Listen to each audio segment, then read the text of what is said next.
ఈరోజు మీ అందరికీ తెలిసి ఇంజనీరింగ్ అంటే రోడ్లు అవి కాదు, బిల్డింగ్లు కాదు, స్పేస్ కూడా ఇంజనీరింగ్. ఇంతకుముందు ఉపగ్రహాలన్నీ మనం విదేశాలకు పంపించి భారతదేశం నుండి పంపించేవాళ్ళం ఉపగ్రహాలు. ఈరోజు వేరే దేశాలకి మనం ఆశ్రయించి షార్ప్ నుండి అలాంటి దగ్గర మనం ఉపగ్రహాన్ని పంపిస్తాం. ఇంజనీరింగ్లో ఈరోజు మీరు చూస్తున్నారు నేషనల్ హైవేస్, రైల్వేస్ ఇలాంటివి చెప్పుకుంటూ పోతే ఎన్నో ఉన్నాయి, చాలా అద్భుతంగా ఉన్నాయి. నరేంద్ర మోదీ గారు 12 సంవత్సరాల్లో చేసింది 1 గంటలో మీరు చెప్పండి అంటే ఇక్కడ ఉన్న వాళ్ళకి అసంభవం, ఏ ఒక్కరు చెప్పలేరు. అంటే పొడిగా కాస్త పాయింట్ చెప్పడమే తప్ప డీప్గా కాదు. కానీ నేషనల్ హైవేస్ అయితేనేమి, రైల్వేస్ అయితేనేమి, రోడ్స్, స్పేస్ రీసెర్చ్ సెంటర్లు అయితేనేమి, టోటల్ ఇన్ఫ్రాస్ట్రక్చర్, డిఫెన్స్లో అయితేనేమి, అందరూ పెద్దలు చెప్పారు.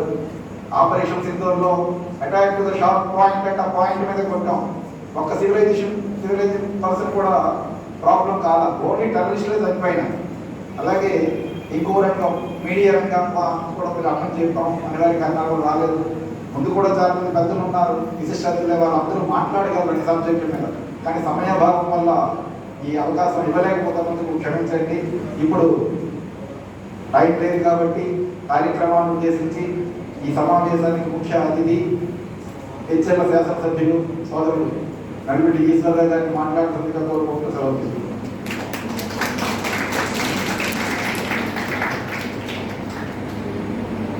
జై శ్రీరామ్. జై శ్రీరామ్. ఈరోజు శ్రీకాకుళంలో జరుగుతున్న మేధావుల సదస్సుకి వచ్చి మీతో మాట్లాడే అవకాశం ఇచ్చినటువంటి భారతీయ జనతా పార్టీ వేదికని అధ్యక్షత వహించినటువంటి సోదరులు భారతీయ జనతా పార్టీ జిల్లా అధ్యక్షులు శ్రీపురం తేజేశ్వరరావు గారికి, అలాగే పెద్దలు ఆర్ఎస్ఎస్ జిల్లా సంచాలక్ శ్రీ డాక్టర్ కె అమ్మనాయుడు గారికి, అలాగే ప్రఖ్యాత వైద్యులు డాక్టర్ దానేటి శ్రీధర గారికి, అలాగే ఈ విద్యా సంస్థ అధినేత శ్రీకాకుళం జిల్లాలోనే ఒక మణిమగుడు విద్యా వ్యవస్థలో ఒక మణిమగుడు అయినటువంటి నాయుడు గారి విద్యా సంస్థ అధినేత శ్రీమతి సంయుక్త గారికి, అలాగే పెద్దలు సూర్య మోహన్ రావు గారికి, అలాగే కె పూర్ణచంద్రరావు గారికి, లక్ష్మీనారాయణ గారికి, మణిశర్మ గారికి,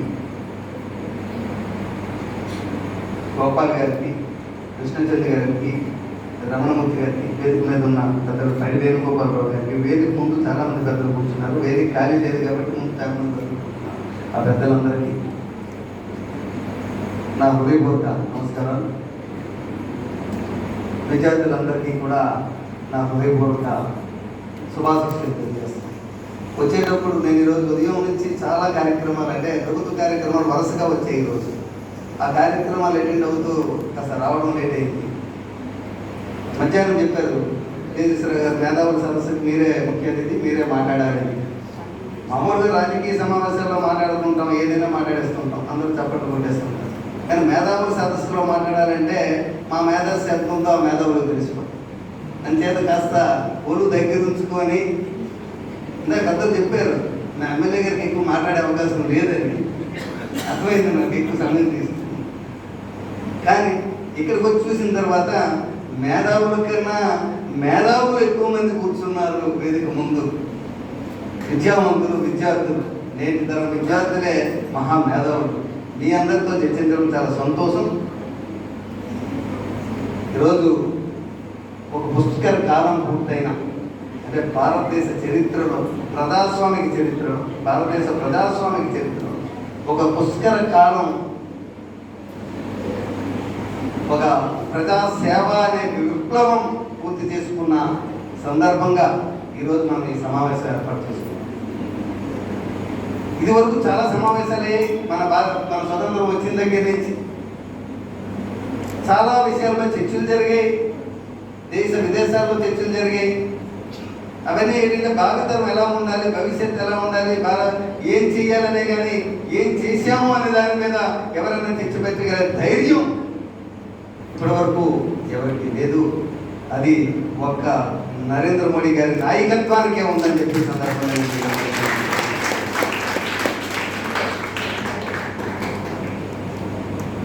మనందరం చదువుతూ ఉంటాం. భారతదేశం సంస్కృతి సాంప్రదాయాలకు పుట్టినిల్లు.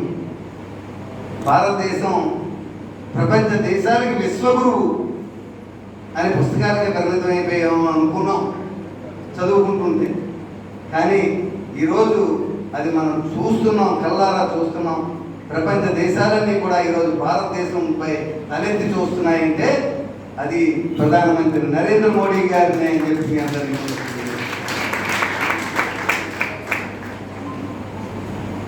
ఈరోజు ఆయన పాలన ఒక సేవ, సుశాసనం, సంస్కరణలు, సమగ్ర అభివృద్ధి వీటిని కేంద్రీకరించి జరిగింది కాబట్టే ఈరోజు ఆయన పాలన మీద చర్చ జరుగుతుంది భారతదేశంలో.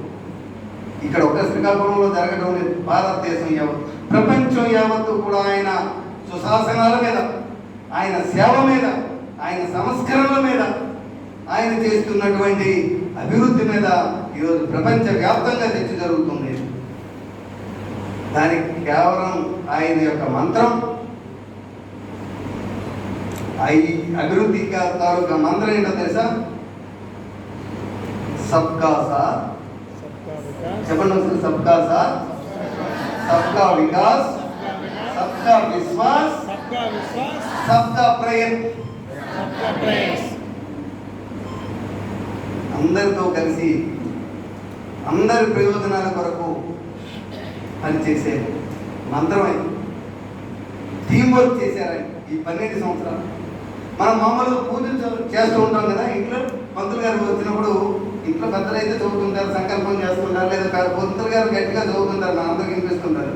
ధర్మార్థ కామ మోక్షాలు కావాలని, సర్వశత్రు వినాశనార్థం అంటారు. విన్నారా?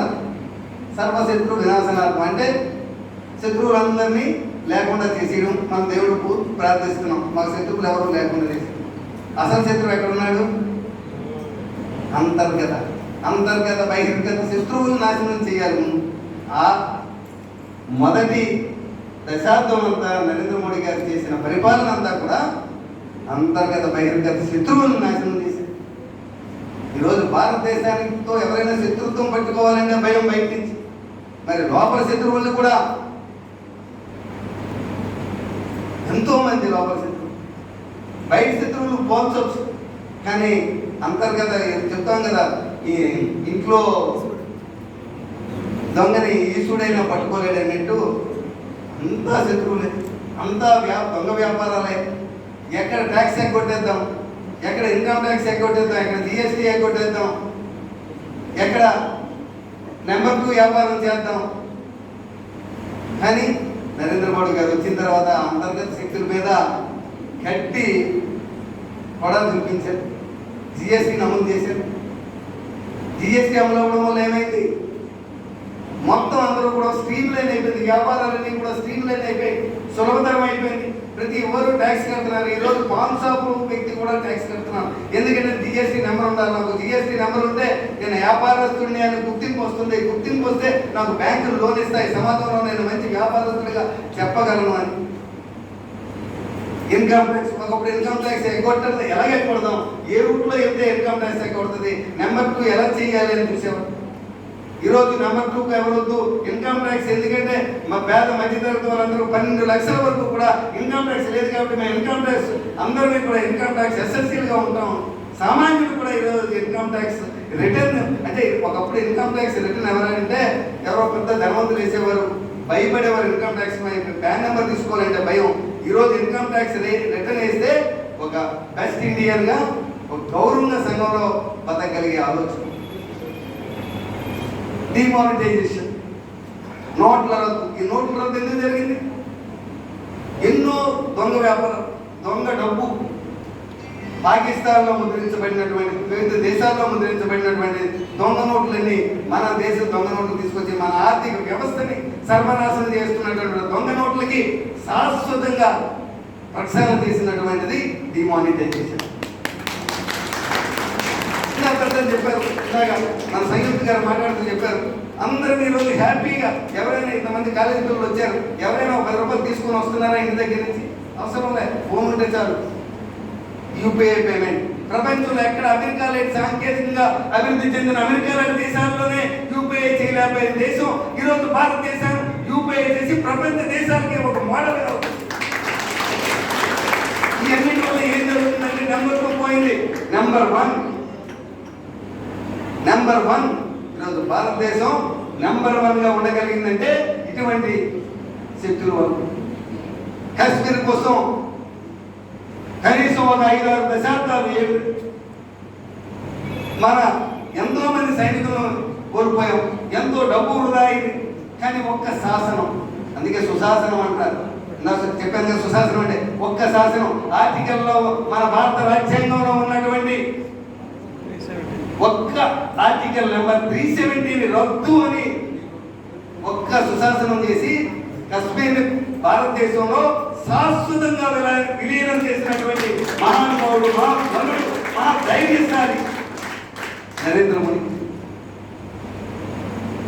500 సంవత్సరాల ధర్మానికి మన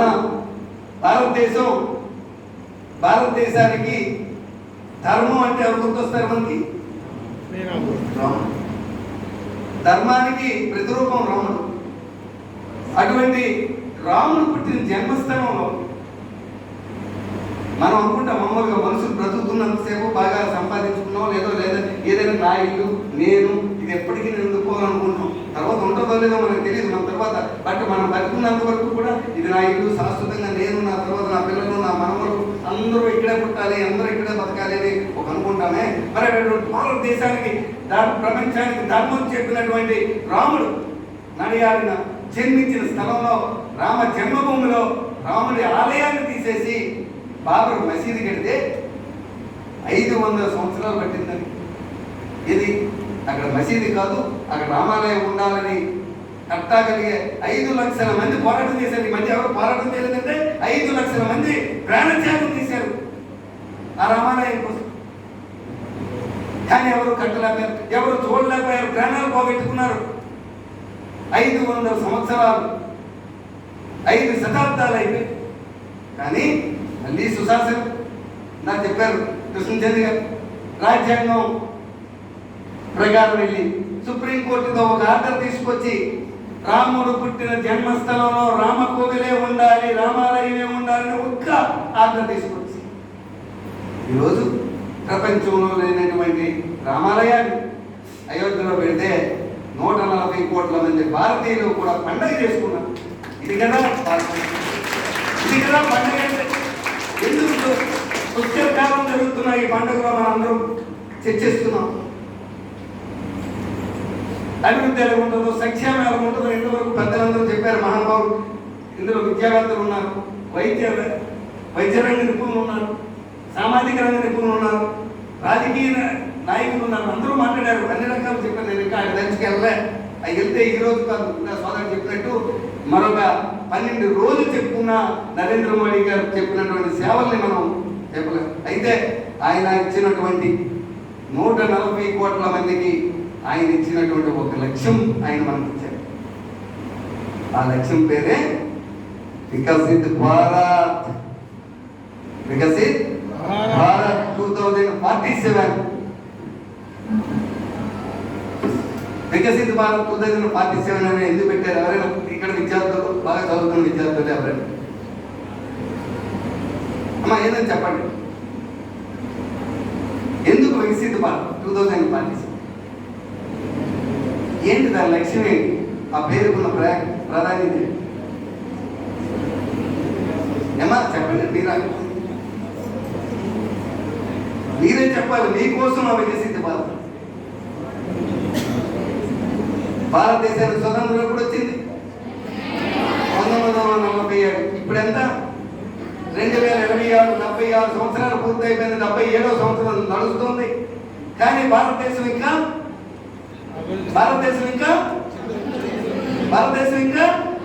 అభివృద్ధి చెందుతున్న దేశం. మనకి స్వతంత్రం వచ్చినప్పుడు మా తాత చదివారు భారతదేశం అభివృద్ధి చెందుతున్న దేశం అని. తర్వాత మా తల్లిదండ్రులు చదివారు భారతదేశం అభివృద్ధి చెందుతున్న దేశం అని.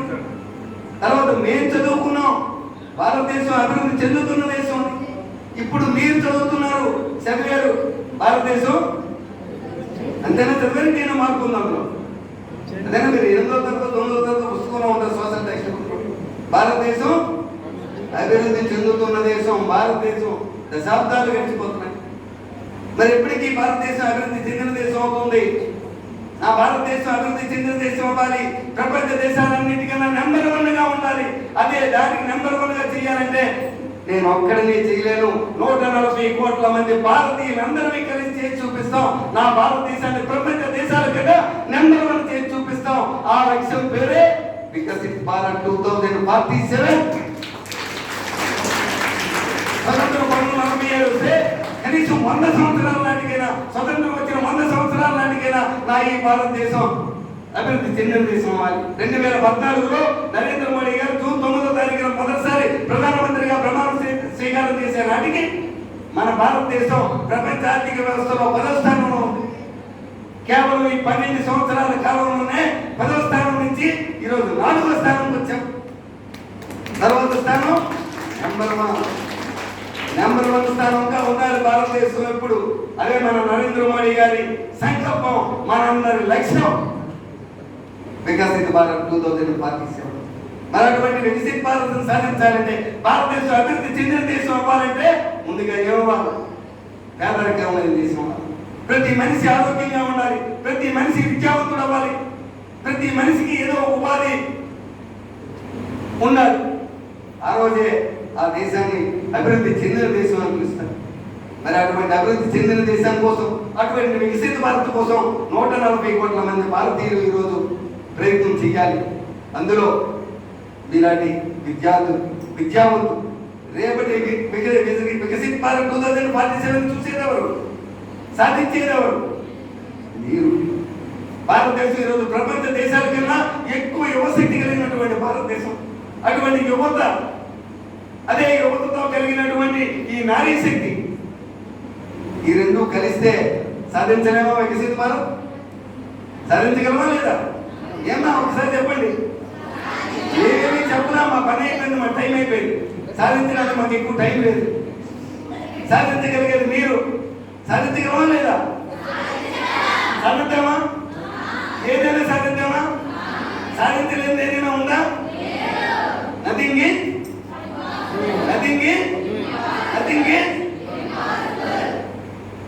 ఒక గుజరాత్ రైల్వే స్టేషన్ లో రాత్రి 12 గంటలప్పుడు ట్రైన్ ఆగితే ఆ ట్రైన్ అని కదా టికెట్లు కొట్టుకొని టీ టీ టీ టీ అని పరిగెట్టిన ఒక కుర్రోడు ఈరోజు భారతదేశానికి ఏకంగా 3 సార్లు ప్రధానమంత్రి అయితే లేదా? ఒక టీ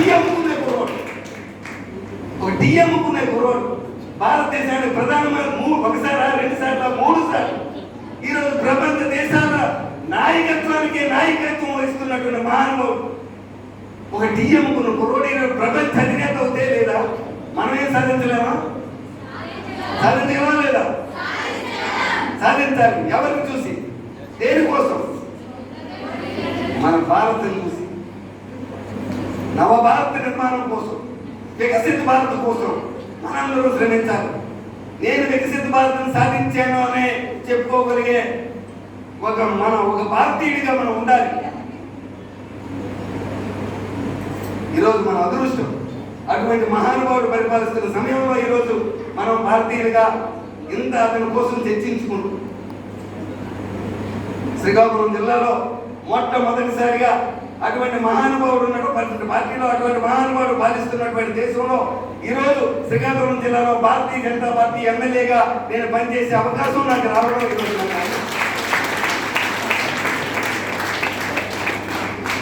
మనిషి ప్రతిదీ పట్టుదల పెట్టుకోండి. విద్యార్థులారా, మీ అందరికీ చెప్తున్నా, మీరు ఏదైనా మనసులో పెట్టుకోండి, నేను చేసి తీరుతానంటే డెఫినెట్ గా యూ కెన్ డూ. మీకు ఏది అడ్డు రాదు. మీ విల్ పవర్ను పెంచుకోండి. మన ఎవ్వరికి వేరే ఎగ్జామ్ చూసుకోలేదు. ఒక నరేంద్ర మోడీ గారు పెద్దలు ఇచ్చిన సమయం పూర్తయింది. మళ్ళీ ఇంకో సమయంలో మేడం గారు అవకాశం ఇస్తే విద్యార్థులందరితో కలిపి ఒక ఇంటరాక్షన్ క్లాసు. థ్యాంక్ యూ అమ్మా, థ్యాంక్ యూ. జై భారత్. Thank you.